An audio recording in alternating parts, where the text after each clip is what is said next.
All right, welcome to another deep dive. Today we're going to be exploring a transcript that you sent us Yeah. from a YouTube video. It features a hypnotherapy session, I should say. and we're going to be kind of looking for, insights into recurring patterns in your life. So specifically, this video focuses on a woman named Anaya, Okay. and she is working through feelings of inadequacy and a constant need for validation from others. It's funny how, even just hearing those words, it's like almost everyone listening can relate to that to some Yeah, extent, right? absolutely. This need to have other people kind of tell us we're okay. Yeah, is that like a human condition thing? I think so. I think at some level we all have that piece of us that wants to be seen and acknowledged and appreciated. Yeah, and it seems like the And the hypnotherapist really tries to get to the root of that. So they describe her as being on this spinning platform with an energy dome surrounding her. What do you think about that? spinning platform and energy dome. That's a Mm-hmm. powerful imagery, right? Um, I mean, to me, that sounds like she's constantly trying to distract herself, Yeah. avoid actually feeling her feelings. Uh-huh. You know what I mean? Like almost like she's built a wall around herself to protect herself from the world. Yeah, and not letting anyone in. Exactly. Yeah, and maybe not even letting herself out. Right, right. She's trapped in her own little world. Mm. And you know what? That kind of reminds me of, I don't know if you've ever seen those hamsters Yeah. running on those little wheels. Mm-hmm. They're going and going, but they're not actually getting anywhere. Oh, yeah. And it feels like Ania might be stuck in a similar cycle, just spinning and spinning, but never really moving forward. Right. Yeah. So maybe it's both a way to avoid facing those emotions and a feeling of being trapped in a cycle that she can't break free from. That's a good way to put it. Yeah. What about this energy dome, though? It sounds like she's like built a wall to protect herself, like you Oh. said, but it also sounds like it could be preventing her from forming genuine connections with other people. Absolutely. It's like she's pushing people away without even realizing it, you know? Like that barrier is preventing true intimacy Right. and connection. So, how do you break down that barrier? What's the first step? Well, I think the first step is awareness, Yeah. recognizing that barrier even exists. Okay. And then you got to kind of figure out why it's there. What are you protecting yourself from? Right. Yeah. It makes you wonder what past experiences could have led her to create these defenses. Right.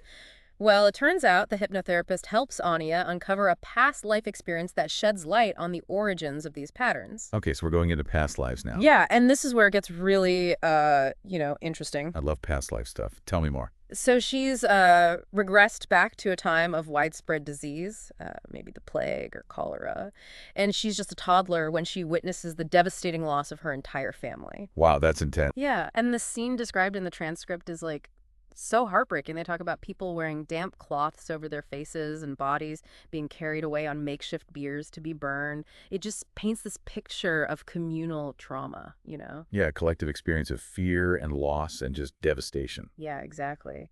And then in the midst of all of this, Ania is taken in by a woman from the village, but she refers to her as a foundling. Foundling. That's a powerful word. It almost emphasizes the sense of being unwanted, like she doesn't truly belong anywhere. Yeah, and that really stood out to me as well, that word foundling. It's almost as if that experience really imprinted this belief within her that she's not worthy of love and belonging. Absolutely. It's like that experience shaped her entire worldview. And, it makes me think about how our early childhood experiences can have such a profound impact on us. Even if we don't consciously remember them, those experiences can shape our beliefs about ourselves and the world around us. Right, and those beliefs then go on to kind of inform how we interact with the world and how we interact with other people. So the hypnotherapist then guides Anya back to her childhood home in that past life where she's overcome with feelings of loss and longing for her family. Oh, I bet. And in this incredibly vulnerable state, she has this vivid dream of reuniting with her deceased parents. Wonder what the dream was like. Yeah, so in the dream, her parents offer her this eternal togetherness, and she feels this overwhelming sense of joy and acceptance. Like she's finally found what she's been longing for. Oh. But then there's this kind of subtle shift. They place this spinning platform beneath her feet. Wait, so the spinning platform appears in the dream. Yeah. That's interesting. And when she wakes up from the dream, she feels betrayed and deeply alone. That detail about the spinning platform in the dream, that's crucial, I think. It suggests that the dream isn't just a comforting reunion with loved ones, but it's actually a manifestation of her subconscious desire to escape pain and responsibility. So you're saying the dream is actually reinforcing her avoidance patterns? Exactly. It's like her subconscious is saying, hey, instead of dealing with this pain, Just keep spinning, keep distracting yourself, stay on this platform, and that's what keeps her trapped in that cycle of seeking external validation and avoiding the difficult work of confronting her inner world. That's fascinating. And, it makes me think about how often we choose to avoid uncomfortable feelings instead of facing them head on. Maybe not in a dream, but, in our everyday lives. Oh, We're all guilty of that to some extent, right? oh, absolutely. We all have our own little spinning platforms, our own ways of distracting ourselves from the things we don't want to deal with. Okay, so like what? Like what are some common ones that you see? Well, it could be anything, really. Mm. Social media is a big one these days. People get so caught up in scrolling and liking and comparing themselves to others that they lose sight of what truly matters. It's a form of escapism. And then there's workaholism. Yeah. People bury themselves in their work to avoid dealing with their personal lives or their emotions. And then, of course, there are unhealthy relationships where people stay in relationships that are no longer serving them because they're afraid of being alone or they're afraid of hurting the other person. Right. But ultimately, all of these are just ways of avoiding the hard work of facing ourselves Right. and dealing with our stuff. So I'm curious to learn more about how this past life experience manifests in her present day life. Yeah, how does it show up for her now? Well, that's where these triggers come in. The hypnotherapist identifies specific present-day events that reactivate that spinning platform and intensify Ania's feelings of inadequacy. So it's like these little things that happen that just send her spiraling back into that old pattern. Exactly, and they seem so ordinary, so everyday, like words spoken by people she admired. Yeah, but those words, even if they were well-intentioned, triggered feelings of comparison and self-doubt in Ania. And that sent her right back to that familiar feeling of not being good enough. It's a perfect example of how seemingly insignificant events can awaken deep-seated fears and insecurities. Right, it's all about the meaning that we give those events, right? Exactly. I think we've all been there, comparing ourselves to others, letting others' opinions dictate our self-worth. Yeah, it's so easy to get caught up in that trap. It is. So how do we break free from that? How do we challenge those beliefs and start living from a place of self-love and acceptance? That's the million-dollar question, isn't it? And I think Ania's journey is going to give us some clues. Yeah, I think so too. So let's dive into the next part of the transcript and see what unfolds. I'm ready. So it's amazing how just this one core issue, this feeling of inadequacy, can have ripple effects throughout someone's life, Oh, yeah. Go. And that's certainly what we see with Ania as the session unfolds. She brings up challenges with her weight, her relationships, even like a fear of water and financial limitations. It's like it's all connected. Yeah, it's like she's unraveling this tangled knot. And as she pulls on one strand, it affects everything else. Yeah. And it makes me think about how interconnected our lives are, how our emotional and physical and even spiritual well-being are all intertwined. Absolutely. And that interconnectedness really comes through when Ania talks about her physical well-being.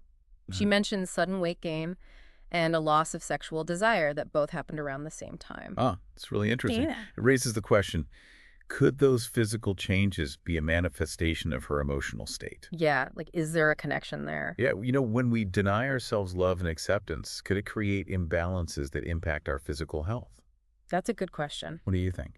I think it's possible. The hypnotherapist does suggest a link between Anya's lack of self-love and those physical changes. Yeah. Almost like her body is mirroring her internal struggles. I mean, think about it. Have you ever noticed your emotional state impacting your physical health? Oh, yeah, for sure. It's a connection we often overlook. Yeah, absolutely.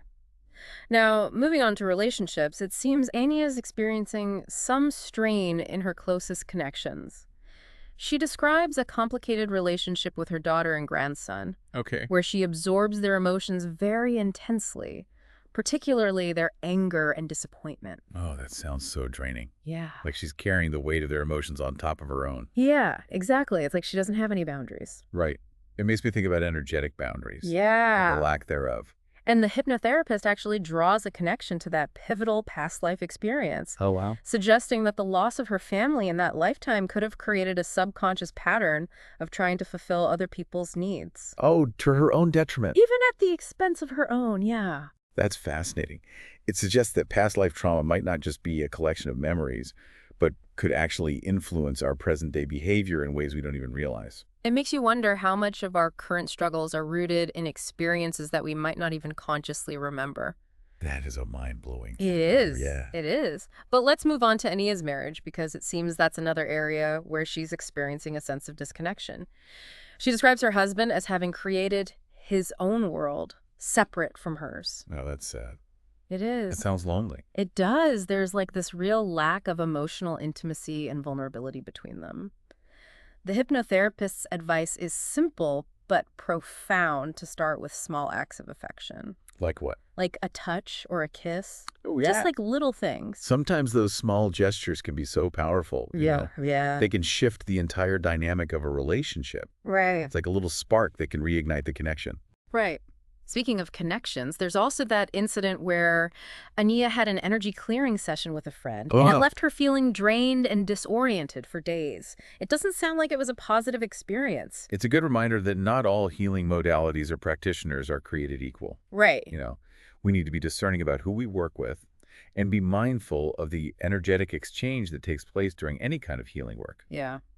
Trust your gut. Trust your intuition. Yeah, and don't be afraid to stop a session if something doesn't feel right. Exactly. Yeah. But now, here's where things take a turn into the unexpected. Ania describes the appearance of interfering entities, a dragon, and two reptilian beings. Whoa, okay. So we're going into the realm of the unseen now. Yeah, this is where it gets a little woo-woo. I love it. But it's interesting. So this part of the session certainly ventures into the realm of the unseen, Yeah. exploring the possibility of energetic manipulation and the influence of non-physical beings. I know it might sound far-fetched to some, but regardless of whether you believe in these entities or not, the hypnotherapist's approach is interesting. They guide Ania to confront these beings, reclaim her energy, and break free from any agreements she might have made with them, whether consciously or unconsciously. So she's basically taking back her power, Yeah, refusing to be a victim of these unseen forces. exactly. And that's a powerful message no matter what you believe about these entities, right? We all have the potential to take control of our lives and set boundaries, even against unseen influences that might be holding us back. It reminds me of the concept of shadow work, you know, confronting the darker aspects of ourselves and integrating them into a more whole and authentic self. Yeah, that's such a good point. It's not about denying or suppressing these parts of ourselves, Right. but rather about acknowledging them, understanding them, and ultimately reclaiming the power they hold. So Exactly. it's like turning your weaknesses into strengths. That's a great way to put it, yeah. And I think that's the real takeaway here, whether we're talking about past life trauma or limiting beliefs or even unseen entities, we all have the power to break free from what's holding us back and step into our full potential. You know, it's inspiring to see Ania taking these like bold steps toward healing and reclaiming her power. It really is. And as the session goes on, we see another layer of this transformation unfold. Her relationship with her own sensuality and sexuality, something that she had previously shut down. That's a really important aspect of her journey. You know, society often sends messages, especially to women, that can lead to suppressing desires and disconnecting from their bodies. So for Ania to reclaim her sexual energy is a powerful act of self-love and acceptance. Absolutely. It's about like embracing the fullness of who she is without shame or judgment. Totally. And it's beautiful how she describes this newfound sense of self-love. She feels like a sparkling pearl, radiant and whole. I love that imagery of the pearl. Pearls are formed through irritation, right? Through overcoming obstacles. They represent resilience and inner beauty and the ability to transform pain into something precious. Wow, that's a good point. Yeah. It's as if she's finally seeing herself through a lens of love and acceptance, recognizing her own inherent worthiness. Yes. And by the end of the transcript, we see Ania filled with a sense of peace and joy and just a renewed zest for life. It's not just an emotional shift, though. Think of it this way. By releasing trapped emotions and dismantling those limiting beliefs and reclaiming her power, she's cleared space for her true essence to shine through. That's what creates that sense of peace and joy. That makes sense. So what does this all mean for you, the listener? What can we take away from Ania's journey? What can we apply to our own lives? This deep dive invites you to reflect. What limiting beliefs might you be carrying? Are there patterns from your past that are still influencing your present? And most importantly, what steps can you take today to release them and move closer to your full potential? Yeah. Ania's story shows us that it starts with self-awareness, being willing to confront those shadows within ourselves. Right. And then, just as crucially, committing to cultivating self-love and acceptance. It's a journey, not a destination. Each step you take towards healing is a victory. Remember, you have the power to create the life you desire. That's great advice. Well, that brings us to the end of another deep dive. Thank you so much for listening, and we look forward to exploring more fascinating topics with you in the future. Thanks for having me. This was fun.